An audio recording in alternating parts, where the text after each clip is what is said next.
Сыктывкарский строитель «Трамплин» в Суперлигу для игроков из Коми. А пока хоккейный клуб будет выступать в вышке. Сейчас курс на игру взят молодыми и подающими надежды воспитанниками Республиканской школы по хоккею с мячом. Задача нового тренера Эдуарда Нагинкова – поставить ребят на ноги и через 2-3 сезона вывести команду на более высокий уровень.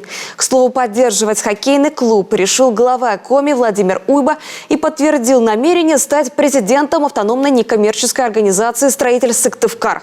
Александр Карепин пообщался со спортивной общественностью.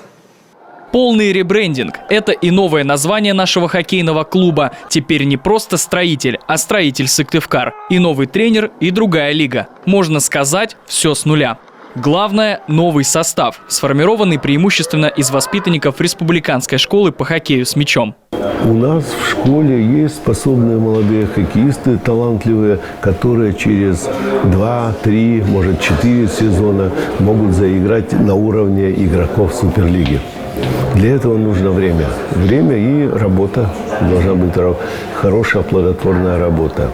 Чтобы вырастить из наших воспитанников настоящих звезд хоккея, пришлось отступить в высшую лигу. Решение это далось нелегко. Но игра в Суперлиге может стать настоящей психологической травмой для молодых ребят. И тогда играть будет уже некому. Порой необходимо сделать шаг назад, чтобы потом продвинуться на 2 вперед. Наконец-то пришло время, когда нашим ребятам, которые сейчас мы уже 9 лет с тренерами работаем, они уже юниоры стали. И 2003 год, и 2004, 2005. Пришло время, когда им надо самим понять, что они мужики, что они будут играть. И поэтому команду надо отступить, шаг назад сделать, создать здесь свою команду. Если в новом сезоне остаться в Суперлиге, Республиканская спортивная школа попросту не найдет нужного количества игроков, способных на уровне состязаться с более опытными командами. Брать спортсменов из других клубов не вариант. Надо воспитывать достойных хоккеистов здесь, в Коми. Задача на будущее – это в первую очередь воспитать достойных хоккеистов, хотя бы, чтобы они закрепились в высшей лиге. В дальнейшем есть хорошие года с 2005 и дальше, 6, 7, 8 и дальше. Есть хорошие воспитанники, которые могут в дальнейшем спокойно играть и в Суперлиге, и в высшей лиге.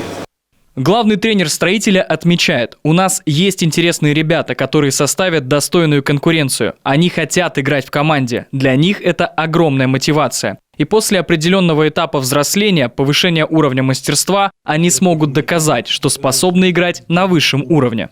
Выступать будем только своими воспитанниками. На сегодняшний день они достаточно еще неопытны и нет того должного мастерства.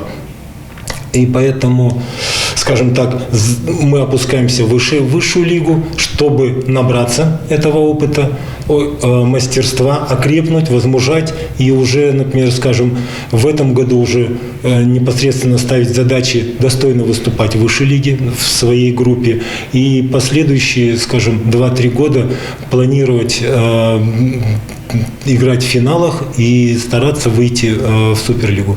Глава Коми Владимир Уйба заверил, правительство республики сделает все для того, чтобы «Строитель» развивался и добивался высоких спортивных результатов. И в скором времени мы сможем увидеть одну из сильнейших команд по хоккею с мячом, в составе которой будут наши игроки, возвращенные в родной республике.